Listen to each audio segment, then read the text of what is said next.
Soil water. It is the water that is held in the voids of the solid soil particles. The soil water can be classified as groundwater, exhaust water, and capillary water. First, the groundwater. During rainfall, the water percolates and reaches a soil zone of saturation, where the voids are completely filled with water. Here the water flows freely under gravity. Second, the exhaust water. The water is held to the soil surface by electrochemical forces.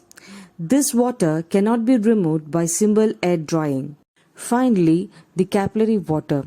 The water is held in the soil pores against gravity.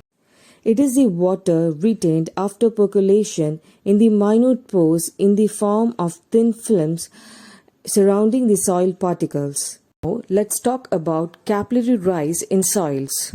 As mentioned before, the water that falls on the ground as rain flows under gravity and passes through the soil to reach the groundwater table.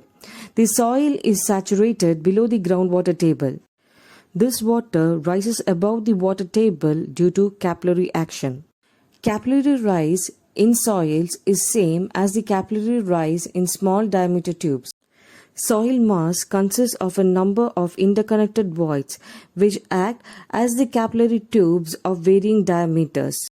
Capillary rise occurs due to cohesion and adhesion. Here, the adhesion between water and soil particles are more significant than the cohesion between water molecules. As the water rises due to adhesion, because of cohesion between the water molecules, there will be a continuous water column. The water rises only up to a particular level. At this particular level, the upward pull due to surface tension will be equal to the weight of the water column. As the capillary water is rising against gravity, it will be under negative pressure. This is commonly called as the capillary tension. It should be noted that the capillary rise only occurs in partially saturated soil. Now let's take a soil medium where the upper portion is only partially saturated and the lower portion is fully saturated. The diagram shows the pore water pressure distribution, where Z is the depth of the saturated soil and H is the height of the capillary rise. Gamma W is density of water. It should be noted that the capillary water is under negative pore water pressure. Capillary water is important because it is the main source of water for plants.